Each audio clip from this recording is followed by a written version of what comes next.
क्या 2027 के यूपी विधानसभा चुनाव से पहले उत्तर प्रदेश की सियासत में कोई बड़ा खेल शुरू हो चुका है?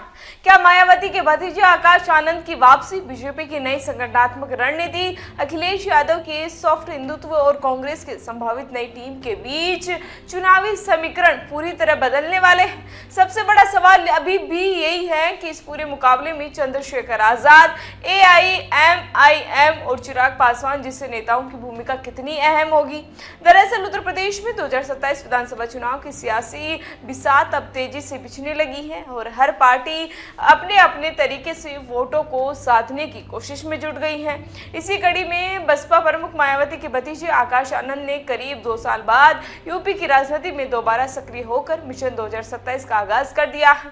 वही हाथरस के सादाबाद से अपनी राजनीतिक सक्रियता शुरू करने वाले आकाश आनंद पहले की तरह आक्रामक तेवर में नजर आए। उन्होंने योगी सरकार पर पेपर लीक, आरक्षण, भ्रष्टाचार और महिला सुरक्षा जैसे मुद्दों को लेकर हमला बोला, तो वही राहुल गांधी और अखिलेश यादव पर भी तंज कसा। लेकिन खास बात यह रही है कि उन्होंने आजाद समाज पार्टी के प्रमुख चंद्रशेखर आजाद का नाम नहीं लिया, जिससे उनकी रणनीति को लेकर राजनीतिक चर्चाएं तेज भी हो गई है। दूसरी तरफ बीजेपी ने भी 2027 को लेकर संगठन को मजबूत करने की दिशा में कदम तेज कर दिए हैं। पार्टी ने क्षेत्रों और अलग अलग मोर्चों के प्रभारियों की नियुक्ति शुरू कर दी है, जिससे साफ है कि बीजेपी चुनावी तैयारी को लेकर केवल भाषणों तक सीमित नहीं रखना चाहती, बल्कि संगठन को जमीनी स्तर पर मजबूत करने पर जोर दे रही है। तो वहीं समाजवादी पार्टी भी बीजेपी के हिंदुत्व के सामने अपनी रणनीति बदलती नजर आ रही है। पीडीए यानी पिछड़ा, दलित और अल्पसंख्यक समीकरण को मजबूत करने के साथ सपा मंदिर, सनातन, संत समाज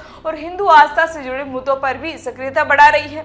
इसे बीजेपी के आक्रामक हिंदुत्व के मुकाबले सॉफ्ट हिंदुत्व की रणनीति के तौर पर देखा जा रहा है। बता दें कि 2024 के लोकसभा चुनाव में जातीय समीकरण का सपा कांग्रेस गठबंधन को फायदा मिला था, लेकिन 2027 में बीजेपी को चुनौती देने के लिए विपक्ष के सामने बहुसंख्यक हिंदू मतदाताओं के बीच अपनी स्वीकार्यता बढ़ाने की बड़ी चुनौती भी होगी। तो दूसरी ओर कांग्रेस भी अब यूपी में संगठन को मजबूत करने की तैयारी में है और प्रदेश अध्यक्ष अजय राय को नई टीम मिलने की संभावना के बीच बूथ स्तर तक सक्रिय और मजबूत कार्यकर्ताओं को जोड़ने पर जोर दिया जा सकता है।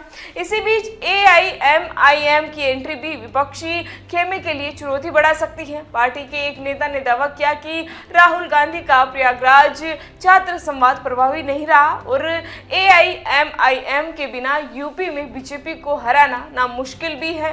तो दूसरी ओर चिराग पासवान की LJP ने भी उत्तर प्रदेश में चुनाव लड़ने का फैसला किया है और सम्मानजनक सीटें बंटवारे की स्थिति में एनडीए के साथ चुनाव लड़ने की बात भी कही है। ऐसे में 403 विधानसभा सीटों वाले यूपी में मुकाबला केवल बीजेपी बनाम विपक्ष नहीं रहने वाला है, बल्कि दलित वोट, पीडीए, हिंदुत्व, युवा मतदाता, जातीय समीकरण और छोटे दलों की भूमिका मिलाकर चुनाव की दिशा तय कर सकती है। अब सबसे बड़ा सवाल यही है कि 2027 आते आते कौन सा गठबंधन किसके साथ खड़ा होता है, कौन सा नेता किस वोट बैंक में सेंध लगाता है और क्या यूपी की जनता एक बार फिर बीजेपी को मौका देती है या इस बार सत्ता के समीकरण बदल जाते हैं। जवाब के लिए 2027 का चुनाव बेहद दिलचस्प होने वाला है।